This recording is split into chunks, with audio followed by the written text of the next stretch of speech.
제가 1부, 2부를 우리 목사님들에게 부탁하면서, 왜냐하면 제가 그동안에 설교를 듣지 못했어요. 그래서 목사님들이 얼마만큼 영적으로 성장했나 이렇게 1부, 2부 들어봤는데 너무 우리 목사님들 설교들을 잘하세요.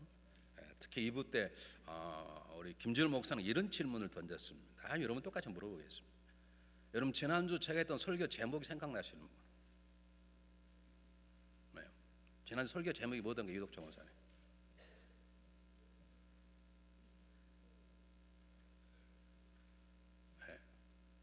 땡이라는 걸 아시지?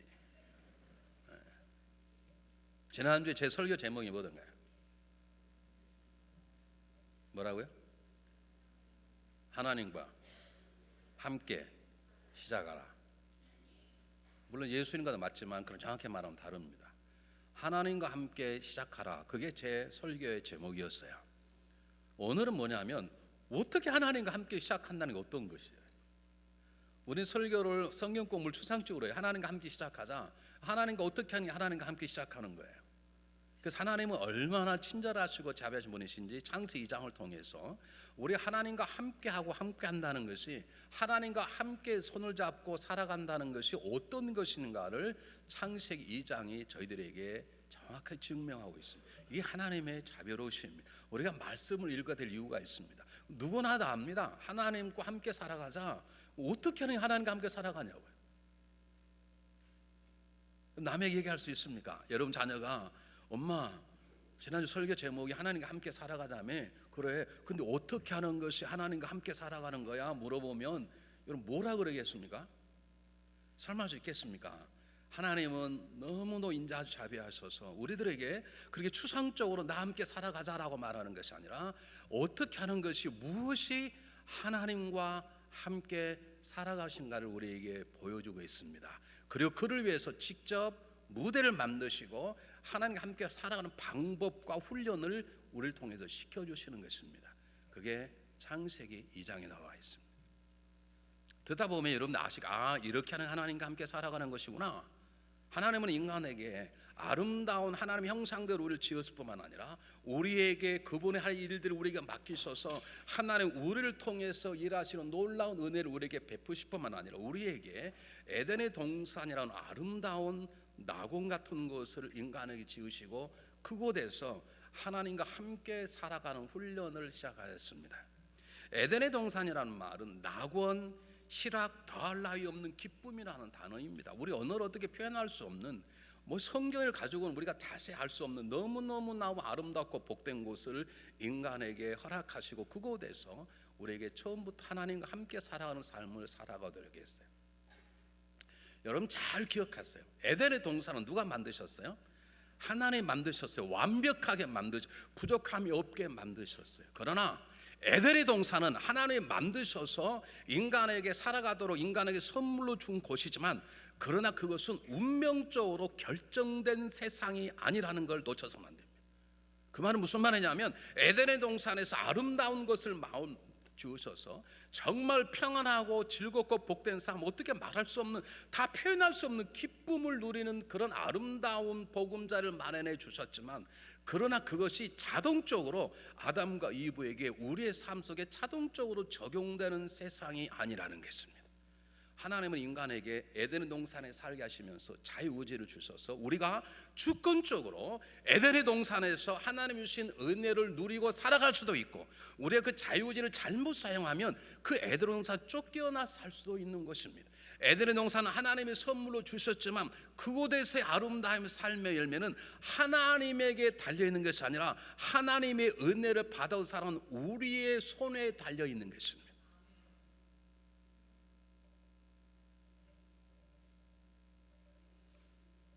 하나님의 에덴 동산을 만드시고 생명나무를 만드시고 그 다음에 생명의 강을 만드시고 온갖 것들을 만드셔서 하나님과 인간과 모든 것들이 조화를 이루며 살도록 만드셨어요.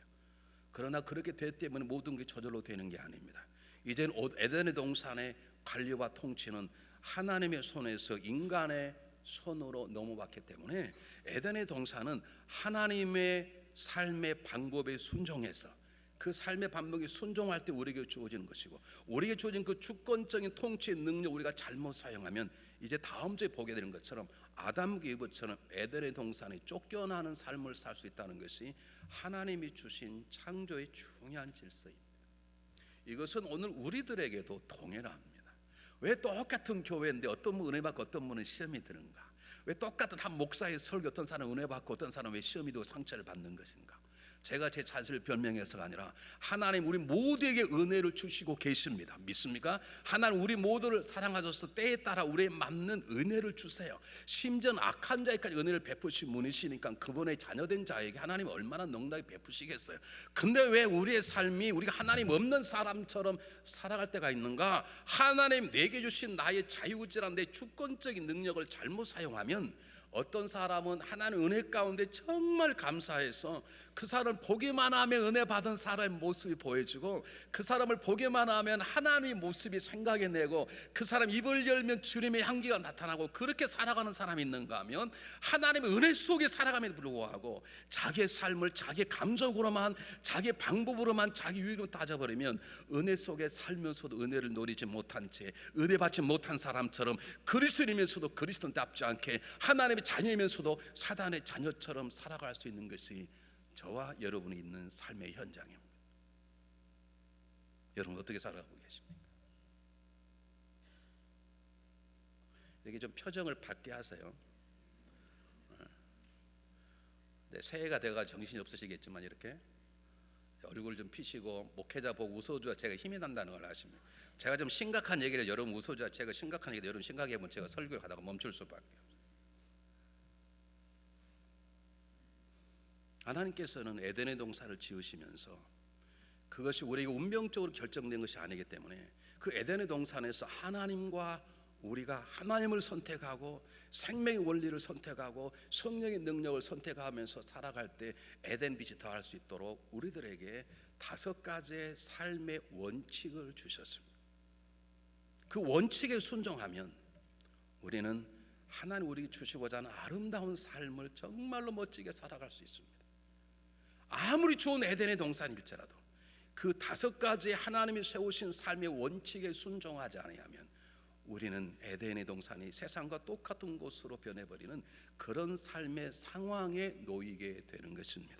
그걸 하나님은 창세 2장을 통해서 우리에게 말씀하고 계십니다. 다시 결론부터 말씀드리겠습니다. 그러면 하나님과 함께 시작한다는 게 무엇인가? 하나님과 함께 시작했다는 것은 하나님이 세우신 5가지의 삶의 원칙에 따라서 하는 것이 하나님과 함께 하는 것입니다. 제가 존경하는 한국의 유명한 선교일교회 부흥 강사님이시고 지금 천국에 가셨지만 최고 영성가라는 이성봉 목사님, 그 목사님이 산기도 하고 내려오신 다음에 항상 팔 이렇게 들고 다니셨다 그러잖아요. 그래서 제자들이 뭐 관절염 걸린 줄 알고 50견 걸린 줄 알고 목사님 왜 손을 그렇게 들고 다니시면 손이 불편합니까? 그랬더니 잔소리하지 마, 나는 지금 주님과 손을 잡고 가는 거야. 그래서 평소에 이렇게 손 들고 다녔다 그랬죠. 물론 그것도 하나님과 함께하는 신앙의 고백일 수 있죠. 그러나 정확히 말하면 그건 옛날 방식의 신앙의 고백이고 성경으로 들어가자면 그렇지 않습니다. 하나님과 함께 한다는 게 무엇이냐는 말. 하나님과 함께 시작한다는 게 무엇이나요? 하나님과 함께 시작한다는 것은 내가 하나님과 동의한다는 것은 내가 하나님을 선택하고 그분과 함께 살아간다는 건 그분이 세우신 5가지의 원칙에 순종하고 살아가는 것이죠. 그럴 때 하나님은 우리 가운데 그분의 하나님 되심을 나타내시는 것입니다. 그 5가지 원칙을 제가 여러분과 함께 짧게 보겠습니다. 우리 주일 설교이기 때문에 길게 할 수 없습니다. 언제가 여러분들에게 이 공부가 끝나고 나면 우리 출애굽과 마찬가지로 창세기 속으로 성경 공부가 시작이 될 것입니다.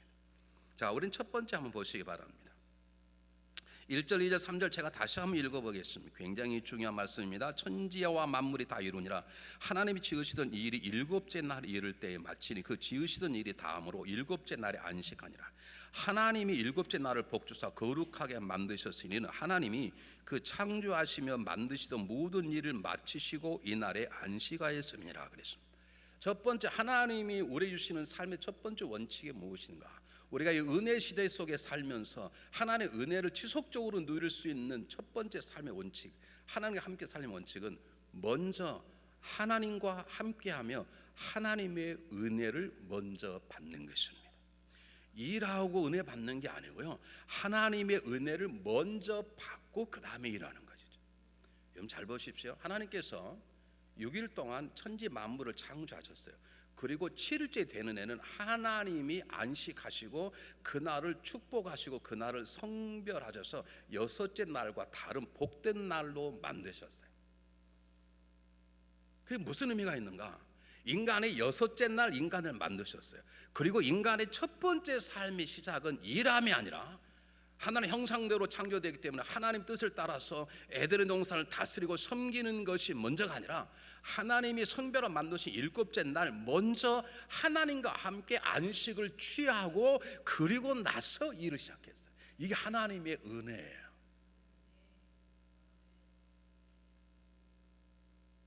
다른 말로 하겠습니다. 하나님이 여섯째 날에 모든 창조를 마치시고 일곱째 날 복을 주셔서 그 일곱째 날 모든 천하 만물이 하나님과 함께 연결을 갖고 그분과 함께하며 그분이 신 은혜와 복으로 충만히 채워지고 그 다음 날부터 인간이 일하기 시작했다는 것은 우리에게 굉장히 중요한 것입니다. 이것이 나중에 구약의 안식일로 변하게 되었죠. 근데 이 구약의 안식일은 여러분들이 신약의 은혜의 개념과 통해서 이해하지 않으면 그 안식일을 날짜로 정해버리는 잘못된 삶에 빠져버리게 되는 것입니다. 잘 보세요. 하나님께서 6일 동안 인간에게 필요한 모든 걸 다 만드신 다음에 제일 마지막에 인간을 만드시고 인간에게 새로운 삶을 쉬고 한 다음에 시작했던 것처럼 하나님은 십자가의 사건을 통해서 우리들에게 새로운 삶을 살 수 있도록 그 아들을 보내시고 그리고 십자가에 죽게 하시고 그리고 부활하시게 하는 그날, 이걸 주의 날이라 그러고 우리는 주일이라 그러죠. 주의 날, 그날에 그곳에서 인간이 새로운 삶을 살도록 하나님은 새로운 삶을 살도록 일곱째 날에 복을 주셨어요. 다른 말로 바꾸겠습니다. 안식일이 창조의 완성이라면 우리가 지키는 주일, 주의 날은 무엇의 완성입니까? 구원의 완성입니다. 하나님께서 여섯째 날까지 모든 걸 다 만드시고 일곱째 날 그에게 새로운 삶을 주도록 모든 걸 채워주신 날이라 그러면 우리가 지키는 주의 날, 이 주일이라는 것은 그리스도께서 십자가에 죽으시고 부활하셔서 우리들 하여금 새로운 삶을 살 수 모든 걸 준비하신 날이 주의 날입니다. 그래서 초대교회는 일곱째 날을 안식일로 지키지 않고 여섯째 안식일을 지키지 않고 주님께서 부활하신 일곱째 날을 진정한 안식의 날로 지키고 그날에 모여서 우리에게 새로운 삶을 여시고 새로운 공급해 주시는 하나님의 은혜를 찬양과 예배로 드리는 주일 성수가 초대교회 때 시작이 된 것입니다. 여러분 굉장히 중요합니다. 여러분들이 목숨을 걸고 지켜야 할 때 이유가 여기에 있습니다. 주일날은 비가 오면 나오고 비 안 오면 놀러 가고 그게 아니라 주일이 우리의 삶의 첫 번째 시작입니다. 주님의 죽으심과 부활의 사건이 저와 여러분을 새로운 삶을 살게 하는 새로운 복된 날이기 때문에 구약에는 안식일이 복된 날이고 그곳 하나님과 교제했지만 이제 인간의 타락으로 말미암아 하나님은 새 날을 지으셨는데 십자가의 사건으로 우리 죄를 씻기시고 부활의 놀라운 사건을 통해서 부활한 그날 일곱째 날이 저와 여러분의 새로운 날이요 그 날에 하나님 우리를 새롭게 만나주시고 새로운 걸 채워주시는 진정한 주의 날이기에 초대교회는 사도행 20장에 오면 주의 날부터 모여서 예배드리고 떡을 떼는 역사를 행하시게 된 것입니다. 그럼 여러분 이 자리에 굉장히 잘 오신 것입니다. 저는 이런 분들이 올해 좀 많이 생겼으면 좋겠어요. 아 그렇구나. 하나님 세우신 첫 번째 삶의 원리가 예배드리고 하나님 은혜 받고 하는 그 주의 날을 지킴이 첫 번째라면 나는 적어도 2015년도는 내가 죽거나 병원에 입원하지 않은 이상 나는 주일을 꼭 지켜야 되겠다. 몇 사람이라도 그렇게 했으면 좋겠어요. 다 하라고 하지 않겠어요. 아니 내 오늘 8월 달에 휴가 가려고 주일 안 가면 안 됩니까? 일생에 한 번쯤 1년 동안 내가 사는 70년 80년 동안 어느 한 해 동안에 휴가 좀 안 가면 안 되냐. 속으로 미쳤냐 그런 분위기.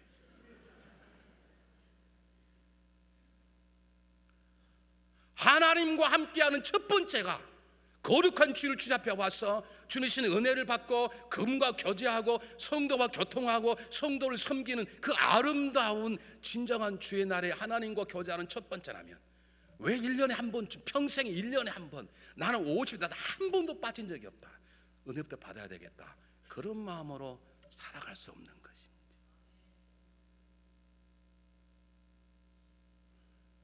초대교회를 연구하는 책 가운데 가장 중요한 건 사실 신약 성경이 아닙니다. 왜냐하면 신약 성경에 사도 바울의 편지가 많이 나와 있지만 그건 중요한 교리적인 구원론 이런 것들이 많이 나와 있지, 초대교회가 어떻게 예배를 드리고 뭘 강조하는가가 나와 있지 않아요. 근데 다행인 것은 초대교회 중요한 작품 가운데 디다케라고 하는 작품이 있습니다. 이것은 12사도의 교훈집이라는 거죠. 12사도들이 초대교회 때 가장 중요한 것들을 정확하게 지시한 책이 아주 얇아요. 원하시는 분은 제가 카피 드릴 수 있습니다. 저한테 있습니다. 이건 초대교회를 연구할 때 초대교회가 어떻게 예배를 드렸고 뭘 강조했고 하는 것이 우리 신약 성경의 복음서와 모든 편지 속에는 자세하게 나와 있잖아요. 그냥 모여서 떡과 떡을 떼며 찬양함이 그렇게 나와 있고 구체적으로 뭐가 중요한지 나오는지 모르는데 그 디다케에 보면 14장에 주일에 대한 강조가 나옵니다. 주님의 주일마다 여러분은 모여서 빵을 나누며 감사하십시오. 이 말은 무슨 말입니까? 성찬식을 드리며 예배를 주의 날 주님이 부활하신 그 날을 지키시길 바랍니다. 이게 초대교회 사도들이 남긴 귀중한 명령입니다. 우리 순교자 주기실 목사님은 주일을 지키는 걸 일삭하고 죽을 각오를 하라. 제가 몸이 아파서 제가 한 달 동안 잘 못 나오면서 제가 텔레비전을 봤는데요, 제가 굉장히 도전을 받았습니다. 한 목사님께서 기도원에 집회를 하는데 약한 정신병 환자가 나타나가지고 칼 들고 와가지고 목사님 다리를 그냥 찍어버렸어요. 근데 설교 5분 남았는데 내려오려고 그러는데 사모님이 앞에 앉아있다가 계속 하시오 그러더래요. 아니 피가 절절 나는데 이제. 그래서 그냥 했답니다. 병원에 들어가서 150바늘을 꿰맸습니다. 근데 목사 사모님 오시더니 여보 순교할 기회를 놓친 걸 억울하게 생각합니다. 우리 집사님 그랬다면 저는 이혼했을 거예요.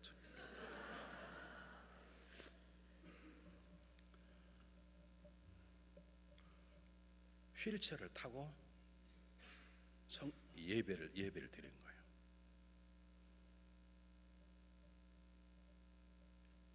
제가 그때 깨달은 게 있어요.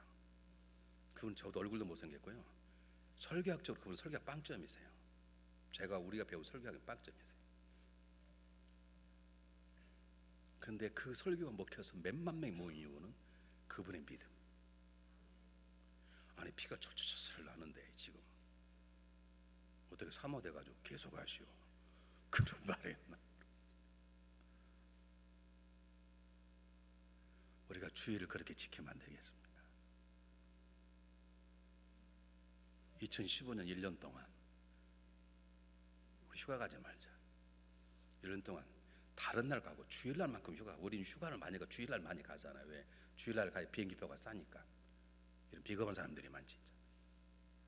밥은 비싼 거 먹으려고 그러고 비행표는 싼 걸로 가려고 그러고 주일날 가신 분이 많지. 토요일날 돌아오시오. 목사님 비행표가 비싸기 때문에 주일 저녁에 돌아오고, 이렇게 저를 약올리신 분이 많이 계시지.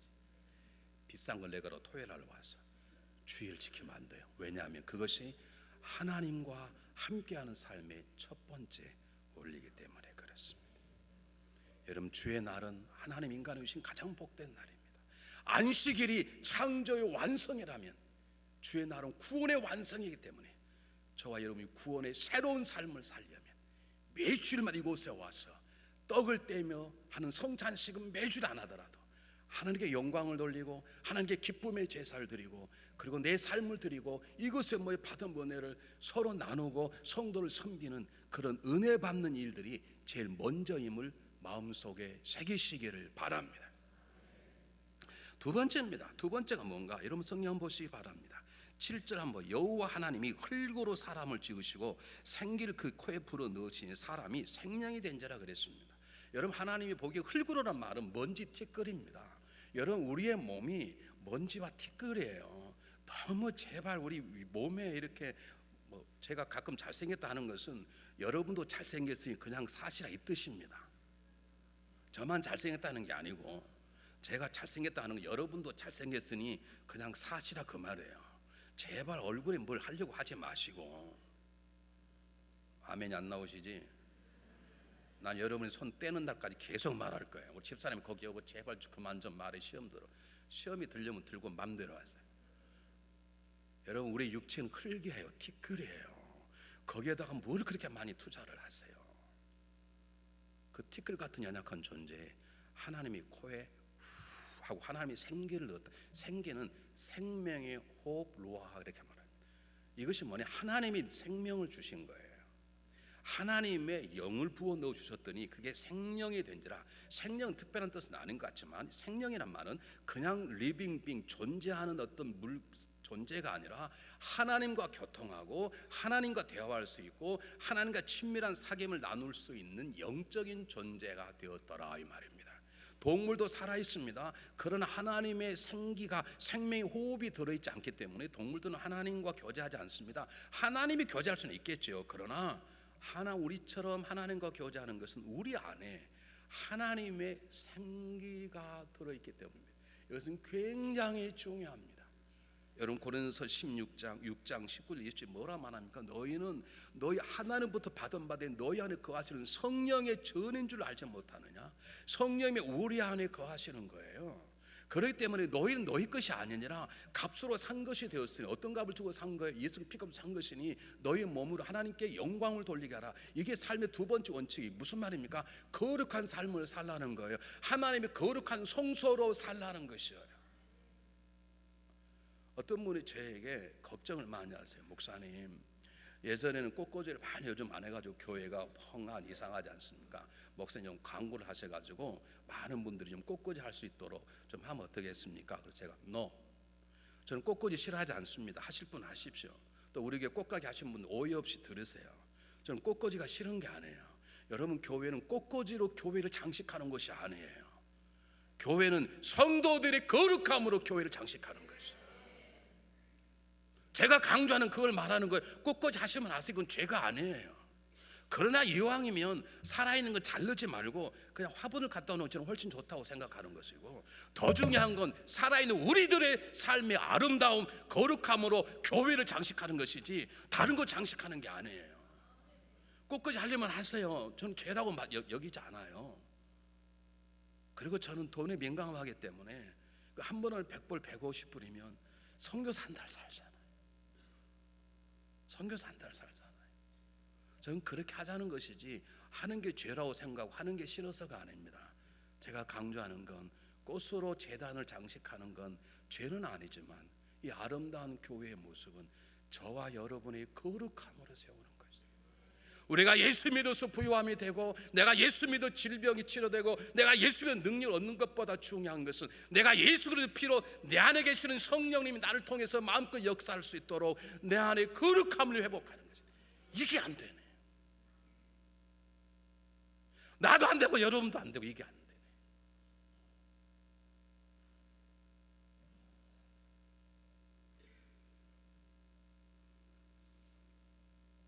여러분, 삶의 두 번째 법칙은 은혜 받고 그리고 일하는 게 아닙니다. 은혜 받았으면 그 은혜 주신 값에 반해서 내 삶을 정결하게 사는 것입니다. 내 안에 스쳐 지나가는 조그만 생각, 분노, 미움, 음란 생각 하나 가운데에도 괴로워해보고 울어보고 그거 놓고 기도해보고 하는 역사가 일어나야 되는 거예요. 우리는 장사가 안 되는 건 그렇게 고민하고 밤을 새며 기도해도 내 마음이 스쳐 지나간, 잠시 하루 이틀 지나갔던 분노와 증오와 더러움과 정욕과 쓰레기 같은 데 그냥 살아. 그건 너무 간단해. 하나님 알고도 지으고 모르고도 지은 죄 끝이야. 여러분, 우리 삶이 왜 어려운 줄 아십니까? 아직도 거룩함이 회복되지 않아서 그렇습니다. 여러분, 다니엘은 나이 젊었습니다. 17밖에 안 되는 나이에 다니엘은 뜻을 정하였어. 그 얼마나 먹고 싶을 때입니까? 얼마나 음식이 좋을 때입니까? 나는 네 하나님이 거룩한 전이 되기 위해서 저 죄된 음식은 먹지 않겠다고 정하여 다니엘은 자기 마음을 지키지 않았습니다. 모세는 바로의 공주의 아들로 태어나서 그 바로의 공주 아들이 주는 잠시의 죄악을 누리는 낙을 거부하고 하나님의 백성과 함께 고난받는 것을 택하였던 것처럼 오늘 우리 시대에 우리에게 필요한 것은 거룩함입니다. 여러분, 그냥 살아서는 안 됩니다. 죄 짓지 말아야 합니다. 죄를 지었거든 정말로 심각하게 고민해 보아야 돼요.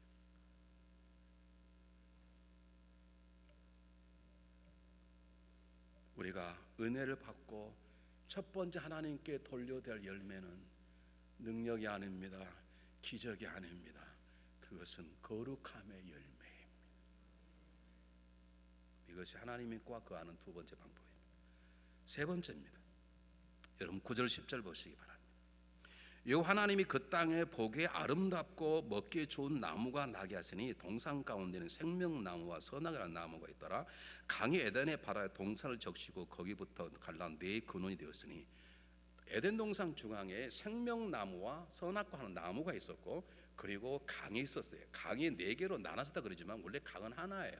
강 하나가 여러 지류로 네로 나눠졌다는 거, 어떤 사람은 그 강 네 개가 사흑복음서라 말한 분도 있는데 그건 잘 모르겠습니다. 저는 중요한 것은 이 생명나무와 강이 뭐냐는 것이죠. 생명나무와 강이 누굽니까? 예수 그리스도이십니다. 요한계시록 보면 에덴의 동산의 중앙에 예수님이 계셨더라. 여러분, 생명의 나무는 생명의 떡이죠. 하나님은 인간에게 하여금 영적인 존재가 되게 하신 다음에 영적인 존재로서 필요한 것들을 채워주시는데, 그 영적인 존재에 채워지는 그 생명나무와 생명의 물을 먹는 것입니다. 여러분 기억나십니까? 우리 주님이 생명의 떡입니다. 믿습니까? 우리 주님 흘리신 피가 생명의 음료입니다. 내가 너희 위한 생명의 떡이 날 먹는 자는 줄이지 않고 영원히 목마르지 아니하리라. 내 살은 참된 양식이요 내 피는 참된 음료로다 라고 말씀했습니다. 그러므로 세 번째 삶의 방법은 그리스도와 함께하는 것입니다. 다른 말로 바꾸면 그리스도가 말씀을 오셨는데 그 말씀 속에 들어가 말씀을 먹고 살아가는 것입니다. 뿐만 아니라 생수의 강은 곧 뭘 말합니까? 성령의 역사라고도 말할 수 있습니다. 우리는 기도할 때 놀라운 성령 인도함을 경험할 수 있습니다. 사도행전 1장 14절은 그렇게 기도하지 않았던 120명의 제자들이 처음으로 예수 명령 앞에 10일 동안 전혀 기도만 할 때 그 위에 성령이 쏟아졌던 것처럼 하나님 우리에게 두 가지를 말씀하시는 거예요. 내 말씀을 날마다 먹어라. 나와 날마다 함께 기도하라. 말씀과 기도로 사는 것, 그것이 하나님과 함께하는 것입니다. 성경 일독에서 하신 분을 적어내렸더니 100명이 조금 넘게 적어놓았어요. 그래서 제가 결심했습니다. 이렇게 해서는 안 되겠다. 그래서 2015년도 영성 점검표를 여러분들에게 나눠드립니다. 주부에 넣어주면 갈 때 버리고 가기 때문에 나갈 때 목회자가 드리겠습니다. 이걸 이렇게 피시면 2015년도 기도 제목 중에 5가지를 적게 되어 있고, 응답받은 날짜를 적게 되어 있고, 주일 예배 내가 몇 번 빠졌나 다 기록하게 되어 있고, 새벽 기도를 내가 나온 날 다 표시하게 되어 있고, 금요일에 나온 날 다 표시하게 되어 있고, 그리고 내가 전도 대상자는 누구 전도사람 다 적게 되어 있고, 마지막에는 성경 일독하게 되어 있습니다. 이걸 다 적으셔야 합니다. 그래서 내셔야 합니다. 좀 말할 때 아멘 합시다. 권사님 예상은 내셔야 합니다. 여러분 교회 권사님이 되셔가지고 성경 일동 안 한다? 이건 부끄러운 일입니다. 이건 부끄러운 일이에요. 그건 하나님과 함께하는 게 아닙니다. 그리스도는 말씀으로 오셨습니다. 그리스도가 말씀이십니다. 기도는 성령을 만나는 지름길입니다. 하나님께서 말씀하십니다. 먼저 은혜부터 받아라. 나와 함께 주일날 와 나와 함께 만나고 날 위해서 예배를 드려라. 내가 너에게 놀라운 은혜를 줄 것이다. 은혜를 받았느냐? 그럼 가정에서 세상 속에서 거룩한 삶을 살라. 어떻게 살아갑니까? 내가 너에게 말씀과 기도를 주겠노라. 말씀을 먹고 영적인 호흡을 하라. 그것이 우리가 하나님 앞에 거룩하게 살면 삶의 지름길입니다. 제가 소망하기에는 2015년도에는 성경 일독에서 가신 분들, 그리고 주일을 단 한 번도 빠지 않고 나오신 분들이 한 300명 정도 되었으면 좋겠어요. 여러분 굉장히 중요합니다. 이걸 꼭 받아가시고 오늘 세 번째 삶의 원칙처럼 말씀과 기도로 2015년도를 살아가시기를 주의 이름으로 축복합니다. 네 번째입니다. 네 번째, 성경 한번 보시기 바랍니다. 16절 17절. 여호와 하나님이 그 사람에게 명하여 가라사대 동산 각종 나무의 실과는 내가 임의로 먹되 선악을 알게 하는 나무의 실과는 먹지 말라. 내가 먹는 날에는 정령 죽으리라 하시니라 그랬습니다. 네 번째 삶의 법칙은 무엇인가? 첫 번째는 은혜부터 받고 주일날 은혜부터 받아라. 두 번째는 받았느냐? 거룩한 삶을 살라. 세 번째는 말씀과 기도로 그 능력을 얻어라. 네 번째는 절대로 판단하거나 정죄하지 말고 살리는 생명나무 열매를 먹고 나누어라, 그 말입니다. 많은 분들이 창세기 2장에 걸리는 거예요. 왜 하나님께서 하필이면 그 동산에 왜 선악과를 놓았을까? 여러분, 선악과는 하나님과 인간의 구분선입니다. 창조주와 피조물의 구분선입니다. 만약에 에덴의 동산에 선악과가 없다면, 하나님께서 먹지 말라는 것이 단 하나도 없다면 누가 하나님과 누가 인간이 구별되지 않습니다. 우리가 가정을 갖잖아요. 부부가 모든 죄는 다 용서할 수 있습니다. 그러나 하나님이 딱 한마디, 그렇다면 그건 이혼할 수 있다라고 말한 게 하나가 있어요. 이혼하라는 게 할 수 있다. 그게 뭡니까? 불륜입니다. 부부가 부부됨의 가장 중요한 구분선은 뭡니까? 서로 바람피지 않는 것입니다. 그 선이 지켜져야 부부인 것이죠. 여동생 아멘 안 하니까 고개를 못 돌리겠어. 부부가 부부되면, 부부가 다른 건 몰라도 돈은 좀 못 벌어도 성격은 좀 개떡 같아도 그래도 부부가 부부의 선을 넘지 않는 것은 간음하지 않는 것이죠. 불륜을 저지 않는 것처럼 하나님은 창조주시고 우린 피조물은 선이 선악의 선입니다. 선악과입니다. 그걸 따먹으면 안 되는 것이죠.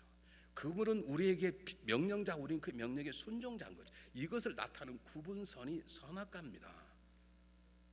다시 말하면 우리에게 옳다, 잘못됐다, 너는 죄인이다, 그걸 마땅히 저주받아야 돼, 이렇게 말할 수 있는 분은 하나님 한 분밖에 안 계세요. 우리는 분별할 수는 있지만, 판단할 수 있지만 정죄할 수 없고 저주할 수 없고 미워할 수 없어요. 근데 우리 얼마나 정죄 잘못했는지 몰라. 그 사람 틀렸다. 여러분 어떻게 아세요? 우리의 진실된 모든 것을 아는 분은 하나님 한 분밖에 안 계세요. 그렇기 때문에 그분만이 분별하고 그분만이 정죄하는 것이죠. 이 땅에 말도 안 되는 유언비가 얼마나 많이 도는 줄 아십니까? 우리 어떻게 교회에서 한마디 행동을 그 사람의 모든 걸 다 판단합니까? 판단할 수 없습니다. 여러분 기억하십시오. 우리는 하나님께서 우리를 왕같은 제사장, 나라와 제사장으로 세웠지 참소자로. 예를 들면 제사장은 변호사와 같은 거예요. 인간의 죄를 대신하는 하나님께 지고 와서 인간과 하나님 관계를 화해시키는 능력이 제사장이에요.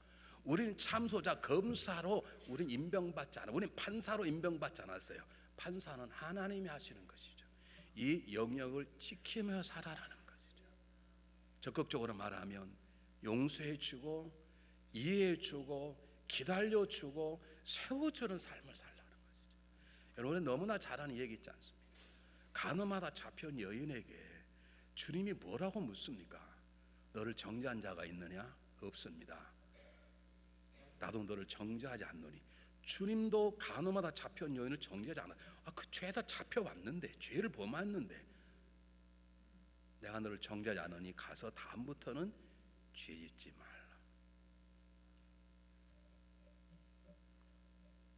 여러분 이 시대에 우리에게 부족한 것이 이 점입니다. 특히 한국의 이 케미컬은, 우리들 한민족의 케미컬, 누구 하나를 잘못하면 우리는 영원히 찍어버려요. 영원히 우리는 잘못했다고 말해요. 우리가 오래전에 우리 중보기도 팀들이 모여서 콜라 스프링스에 있는 세계 중보기도 센터에 가서 함께 1박 2일 기도하고 거기 있는 목사님에게 우리 기도받고 왔는데, 그 기도센터를 돕는 유명한 교회가 바로 그 중보기도 센터 앞에 있는 굉장히 큰 수천이 모이는 교회죠. 그 담임 목사님은 기도만 열심히 할 뿐만 아니라 설교도 잘하시고 목회도 잘하시고, 특별히 동성연애를 반대하는 동성연애 반대 회장이세요. 근데 그분 회장이면서 동성연애를 했어요. 그래서 교회에서 잘렸어요. 그리고 2년 동안 정신치료받고 상담받고 정신병원 목사들에게 그리고 목사님들에게 의사들에게서 이 사람 완전히 치료받다고 판단을 받자 다시 콜라 스프링스에 와서 다시 교회를 개척했어요. 우리 같으면 난리가 나지. 거의 못하지. 근데 그들이 다 받아들였어요. 신문기자가 그에게 물었어요. 어떻게 하필 왜 이곳에 왔느냐? 이곳에 온 이유는 이곳에 나 같은 위선자로 거짓된 삶으로 사는 사람이 있기 때문에 내가 그들을 치료하고 그들을 사랑하고 그들을 세우기 위해서 제가 이곳에 와서 목회를 다시 시작합니다. 이게 생명나무를 따먹는. 여러분 내면 세계와 영적 질서라는 책을 쓴 미국의 유명한 목사님이 계십니다. 요즘 한국에 가서 집회도 많이 하십니다. 그분은 목회하다가 교회 집사하고 불륜을 저질렀습니다. 잘렸습니다. 3년 동안 치료받고 완벽히 회복됐다는 말을 듣자마자 교인들이 그분을 다시 불렀어요. 이건 한국교회는 이거 일어날 수 없습니다. 왜 그런지 아세요? 우리는 지금도 선악과를 따먹는 걸 좋아해요. 여러분 선악과를 따먹으면 죽습니다. 우리는 생명나무를 먹어야 하고, 우리는 사람을 정죄하고, 우리는 사람을 판단하고, 사람의 미래를 찍어버릴 만한 능력이 우리에게 없습니다. 그것은 하나님에게만 있습니다. 우리는 제사장처럼 사람들을 하나님께 붙이고 용서를 빌고 기다려줄 그런 생명나무를 먹는 자여야 합니다. 여러분 절대로 남편과 아내를 정죄하지 말고, 분별은 하되 저주하지 말고, 점수 매기지 말고, 용서하고 기다려주고 기도하는 그런 삶을 사는 것이 네 번째 원리입니다. 마지막입니다. 마지막 성경 한번 보겠습니다. 20절 23절. 자, 읽어보겠습니다. 아담이 모든 육축과 공중의 새와 들의 모든 짐승의 이름을 주니라. 아담이 돕는 배필이 없으므로 여호와 하나님이 아담을 깊이 잠들게 하시니 잠들매 그가 그 갈빗대 하나를 취하고 살로 대신 채우시고, 여호와 하나님이 아담에게 취하신 그 갈빗대로 여자를 만드시고 그를 아담에게 이끌어오시니, 아담의 가도 이 뼈는 내 뼈 중의 뼈 내 살 중의 살, 이것을 남자에게 취하선즉 여자라 칭하리라 하니라 그랬습니다. 다섯 번째 마지막은 돕는 배필로 사십시오. 여기 돕는다는 말을 히브리 말로 에제르 그런 뜻인데, 에제르란 말은 그냥 돕는 헬퍼라는 게 아닙니다. 전쟁터에서 지금 전쟁터에 나가 있는, 최전방에 나가 있는 군사를 후방에 있는 군사가 적극적으로 돕는 것을 에제라고 말합니다. 그냥 뭐 밥 한 개 사주고 가는 것이 아니라, 여러분 전쟁터에서 한 부대가 한 부대를 돕는 건 목숨을 거는 강력한 도움입니다. 이것이 하나님의 삶의 법칙입니다. 여러분 삶을 도우시는 배필로 사십시오. 이것은 부부의 관계만을 말하는 거예요. 성경을 잘못 읽으면 여자를 짓고 돕는 배필을 만들었다는 것 때문에 여자가 평생 남자를 돕는다고 말하는, 그러지 않습니다. 남녀는 하나님 앞에 신체적, 육체적, 생리적으로 좀 변화될지 모르지만 인격적으로 동등합니다. 그리고 이 배필이란, 돕는 배필이란 말이 상호 도울 때 돕는 배필이라고 말하는 거예요. 이게 부부는 서로 돕는 것이죠. 기억하세요. 하나님 이 땅에 세우신 첫 번째 공동체는 가정이에요. 가정의 제일 중요한 삶의 방법은 돕는 배필이에요. 하나님이 세상을 변화시켜 만든 두 번째 공동체, 그게 뭡니까? 교회예요. 교회의 가장 중요한 방법은 뭐예요? 돕는 배필로 성도 안에 서로 살아가는 거예요. 사랑하는 여러분, 정말로 한번 심각하게 내가 돕는 배필로서 내가 남편과 아내를 섬기고 있는가, 내가 돕는 배필로서 성도들을 섬기고 있는가, 한번 심각하게 생각해 보셔요. 여러분 도울 때 제일 먼저 뭘로 돕나요? 뭘로 돕습니까? 제일 먼저 하도 안 도와봐서 뭔지 모르시지. 제일 먼저 사람을 도울 때 뭐로 돕습니까? 말로 돕습니다. 말로. 괜찮아요. 아마 저라면 더 잘못했을걸요. 하나님 이해할 거예요. 다시 한번 힘을 내죠. 아마 다음엔 더 잘할 거예요. 이런 말, 내 그럴 줄 알았지.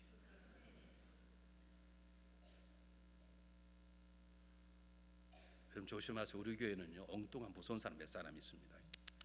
내가 그런 줄 알아서 교시 두 개 들어있고 이런 사람이 있습니다. 그런 분들을 좀 피해서 만나시길 바랍니다. 근데 왜 그분을 가만두냐? 그분도 내가 세워야 되거든. 여러분 우리 언어로 돕잖아요. 두 번째 함께 있는 것이죠. 세 번째 내가 있는 걸 나누는 것이죠.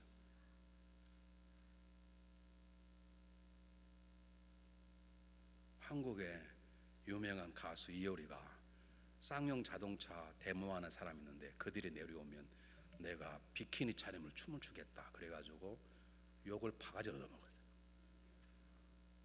나를 욕한 사람은 내가 좌파로, 나는 좌파일 줄 모른다, 또 잘난 척 까버렸어요. 여러분 회사가 잘 되면 축하를 하든지 거기다가 자기 번 돈을 보내든 그러지, 자기가 비키니 입고 춤추는 게 뭐가 관계가 있어요? 이게 썩어질 것들이지. 그렇게 그게 안타까울 정도면 자기 그 재산을 좀 보내든지. 돕는 게 아닙니다. 말장난인 것들이. 세상에 썩어진 물로 걷는 것들이지. 자기가 스타는 것 때문에 자기가 비키니 그 춤추면 누가 좋아해? 난 제일 싫은 사람이 그 사람인데. 난 성에 같이 있으라는 게 기분 나쁜데. 아니 저 높은 고국에서 목숨 걸고 지금 데모하는 사람 도와주고 싶으면 그냥 자기 헌금을 좀 보내든지. 그렇게 떼돈 먹고 돈이 많이 번 사람이 저게 화해가 되면 자기가 비키니 그 춤을 춰요? 춤을 추는 게 무슨 의미가 있는데. 그렇게 돕는 게 아닙니다. 돕는다는 것은 기도하는 것입니다. 돕는다는 건 말로 격려하는 것입니다. 돕는다는 건 함께 있어주는 것입니다. 돕는다는 건 내 삶 일부를 그에게 나누는 것입니다. 이게 돕는 배필입니다. 이것 없이는 가정도, 이것 없이는 교회가 왕성하게 자랄 수 없습니다. 정말 우리 옆 사람하고 손잡고 정말로 부부라도 혹시 왼수가 있으면 더 뜨겁게 잡고 손을 잡고 상대방을 바라보세요. 그리고 상대방을 바라보셔야 돼요. 거짓말 안 하게 눈을 보고 내가 잘 되면 당신을 책임지겠어. 아멘. 제가 몇 번 말씀드리지만 저는 제가 여러분들이 공갈 협박하는 거 압니다. 요한계시 27장 8절에 거짓말한 자는 지옥불에 던지니라 알았어요. 여러분 다 얘기하셨어요. 날 안 도와도 돼. 여러분 약속하셨다고. 서로 도우시라고. 잘못하면 덮어주고 기다려주고. 그 사람 틀렸다고 말하지 말고. 성가대 지휘자가 있는데 계속 음이 틀려. 틀릴래? 그럼 성가대 하겠어요. 그렇게 하면 뻔뻔하게 앉아있냐? 그러면 되겠냐고. 틀려도 안 틀린 척. 그렇잖아요. 그게 우리의 삶이잖아요. 이번에 정말로 옆 사람 손잡으시고 떨리는 마음으로 크게 상대방 눈을 보고 당신이 잘 되면 저를 책임져 주시길 바랍니다. 아멘. 하나님이 다 보셨어요. 김주일 목사님은 아무 말 안 하셨고 다 했어요. 여러분 거짓말하면 뭐라고요? 지옥불에 던지는 요한계시 21장 8절에 나와요. 자세히 보세요. 전 여러분 협박하는 게 아닙니다. 성경에 나와 있기 때문에 조심하라고 말씀드리는 거예요. 기억하십시오. 하나님과 함께 한다는 게 무엇인가? 하나님이 세우신 5가지의 원리대로 사는 거예요. 여러분 주일날 목숨 걸고 지키십시오. 은혜부터 받으십시오. 은혜 첫 번째 열매는 거룩함입니다. 거룩함을 맺기 위해서 말씀과 기도 속에 들어가십시오. 여러분 말씀과 기도 속에 들어가십시오. 그리고 절대로 누구든지 정죄하고 판단하고 미워하고 저주하지 말고 살리고 기다려주고 이해해주고 그리고 돕는 배필로 격려하고 사랑해. 내가 나눠줄게. 내가 힘들면 나한테 기대. 무거운 짐 있으면 내가 짊어지지. 서로 그렇게 살아가는 하나님의 백성이 되기를 바랍니다. 사람은 누구나 다 자기 법칙대로 살아갑니다. 세상 어느 때는 한 법칙이 세상을 다 점령할 때가 있습니다. 히피 문화가 한 번쯤 세상을 다 젊은이들 전부 다 거지로 길바닥에 앉아버렸어요. 한쪽이 남미에서는 해방신앙이 판을 쳐가지고 목사들이 다 총을 차고 하면 난리가 났었어요. 여러분 그건 잘못된 법칙입니다. 하나님의 법칙은 5가지입니다. 먼저 내게와 주의를 지키고 은혜를 받아라. 은혜 받았느냐? 거룩함이 중요하다. 세 번째, 거룩함을 이어나가기 위해 말씀과 기도로 살아라. 네 번째, 제발 정죄하고 판단하고 미워하지 말라. 생명의 나무를 나누라. 5번째, 서로 돕는 배필이 되라. 제 소원이 있다면 저는 여러분의 돕는 배필이 되기를 원합니다. 아멘 안 한 분들은 알아서 하십시오. 저는 여러분의 돕는 배필이 되기를 원합니다. 기도하겠습니다.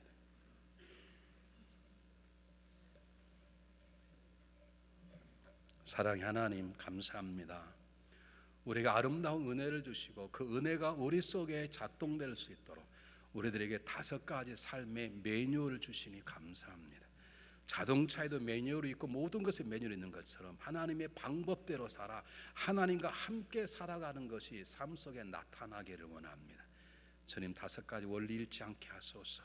먼저 은혜 받게 하시고 주의를 각오하고 지키게 도와주시며 은혜 받은 자마다 거룩함이 회복되게 도와주시고 거룩함이 지속될 수 있도록 말씀과 기도의 삶을 살게 하시며, 때때로 못난 자를 만나도 정죄하지 않고 판단하지 않고 미워하지 않고 저주하지 않게 하시고 돕는 배필로 살아갈 수 있도록 말로 위로하고 격려하며 삶으로 함께 있어주고 삶을 나누며 그를 때때로 내 삶을 던질 줄 아는 참다운 돕는 배필로 살아갈 수 있도록, 그래서 우리의 가정이 우리 교회가 변화되기를 원합니다. 예수 그리스도 이름으로 간절히 기도하옵나이다. 아멘.